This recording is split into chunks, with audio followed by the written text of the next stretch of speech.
8 years ago, Lore lost two of her sons, 34-year-old Crisanto and 31-year-old Juan Carlos, assassinated by death squads in the Philippines.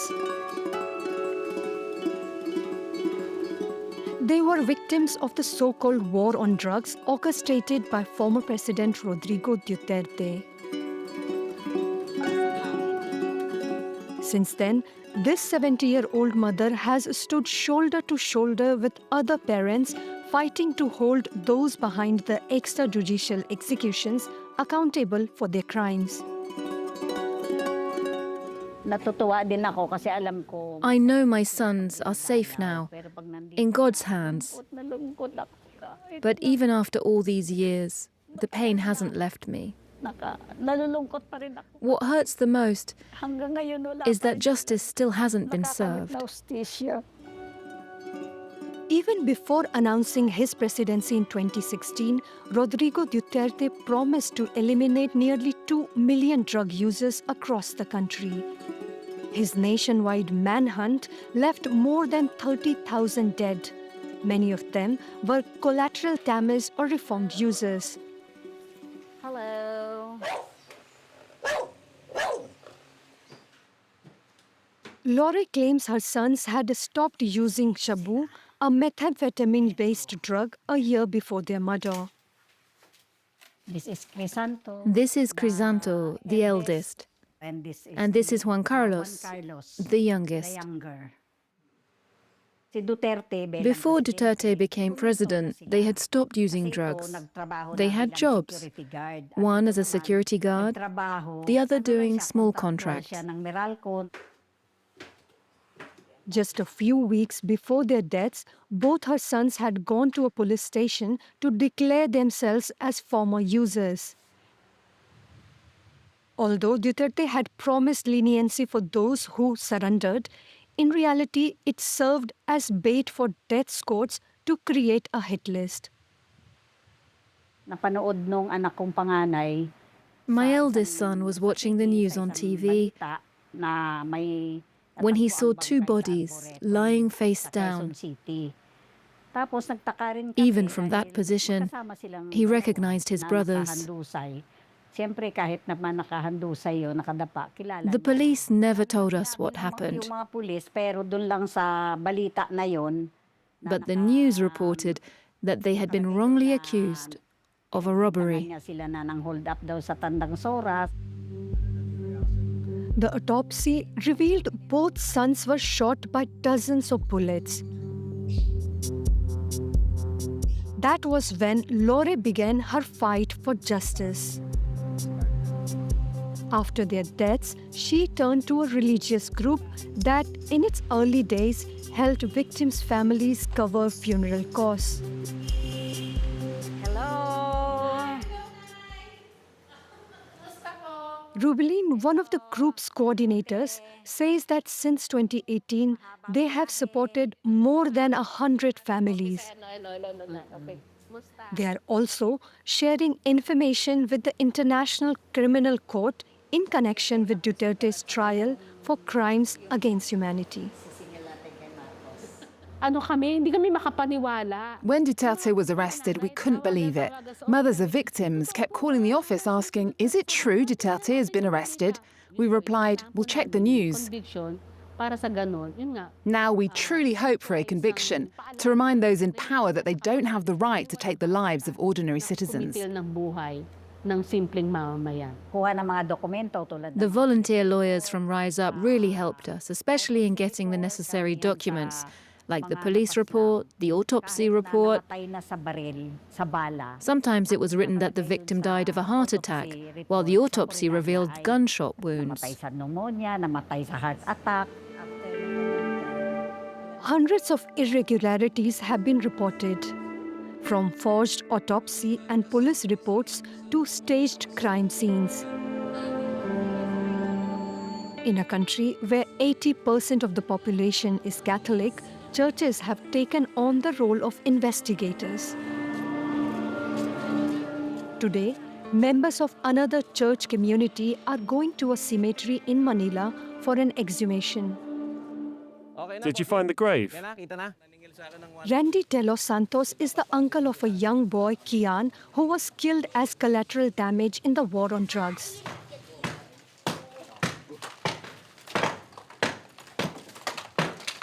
Like Lore, he also leaned on a religious support group after his nephew's death. Let's just lift it, okay? His teams have exhumed over 100 bodies. About 10 were officially classified as natural deaths. But the autopsies revealed traces of torture or bullets on the bones. When the forensic doctor heard that we were exhuming bodies for reburial, she told us, "Don't cremate them yet, bring them to me. There may still be something left to uncover." That's when we started discovering cases where her findings clearly contradicted the government's official reports.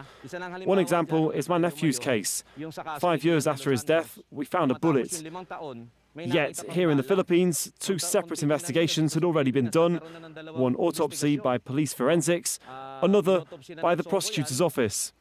Neither of them found the bullet. Years later, when we exhumed him, it was still there. For us, rigorous investigation and proper evidence gathering are what allow the truth to come out.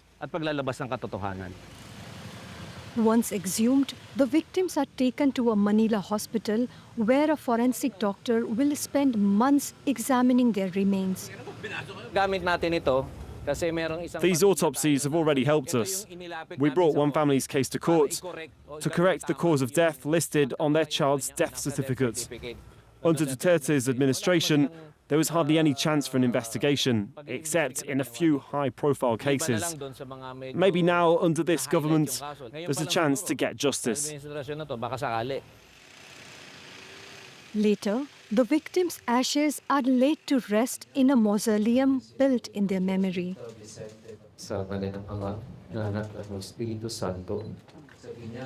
A space for families to mourn and a lasting reminder to ensure Duterte's massacres are never forgotten.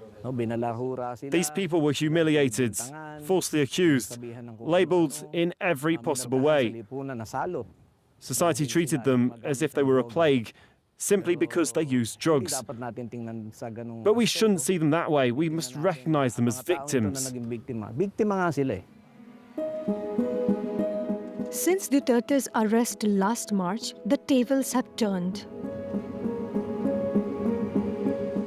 No police officer agreed to our interview requests. In Manila's poor neighborhoods, fear has eased, but has not disappeared. A former Shabu user and dealer agreed to speak to us anonymously. He narrowly escaped becoming one of Duterte's victims. One evening, as I was coming home, the police ambushed us. They pointed guns at me and said, "Don't move, don't make a sound." Then they searched us over and over, forcing us to lie down in front of a church. We all made the sign of the cross. After that, they began reading out names. Thankfully, neither mine nor my cousins were on the list. But one officer insisted on killing one of my cousins, while another refused because there were witnesses. From that night on, he and his family were terrified to even step outside their home. Every time they entered the neighborhood, we ran or hid in other houses. It was always dangerous. We never let our guard down, never knowing who they would catch or kill next. It was people like us, the small ones, the easy targets, who were arrested. The big fish, we rarely saw them on TV being killed or targeted. This war didn't just cost lives, it destroyed families. Amnesty International estimates that nearly 20,000 children have lost at least one parent. Thousands of them grew up traumatized, having witnessed their mother or father being murdered before their eyes.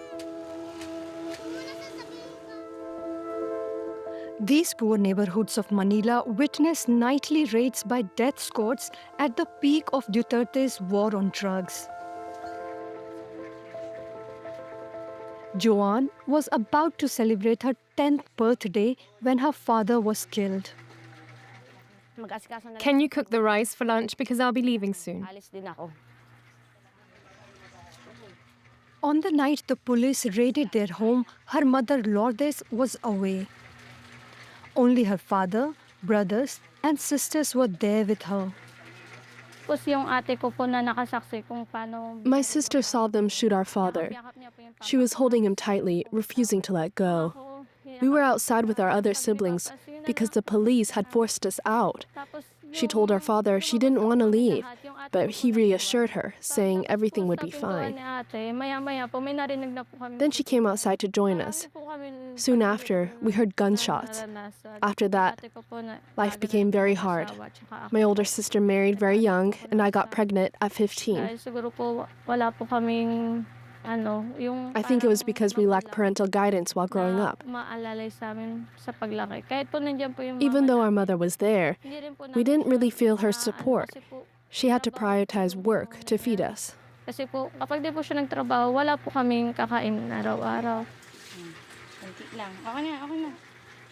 After giving birth to her daughter, Joanne returned to school. Her mother could not always be there. After losing her husband, she had to raise 7 children on her own. Honestly, yes. My husband used drugs. But there are laws for that. They could have simply sent him to prison if he was proven guilty. Life is very hard for us now, especially with my children growing up and going to school. It's very difficult to manage everything. Following their father's death, Joanne and her siblings faced harassment at school, at a time when nearly 80% of the population backed Duterte's killing campaign. Come eat, Yana.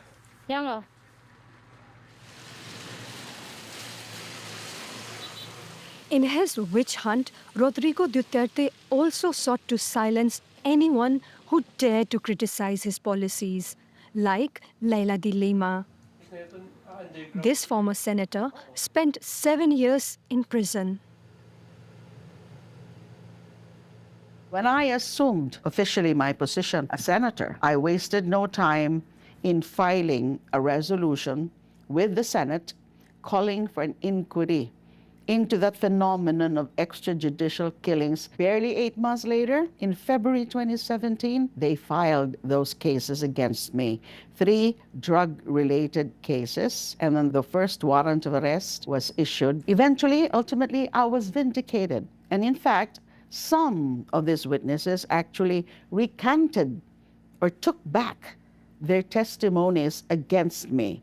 They claimed that they were simply coerced. What was done to me was a case of personal and political vendetta. Lisa Gamonet is now helping Duterte's victims seek redress through transitional justice. Meanwhile, Lore and the Rise Up teams continue to meet, ensuring that this dark chapter of Philippine history is never erased.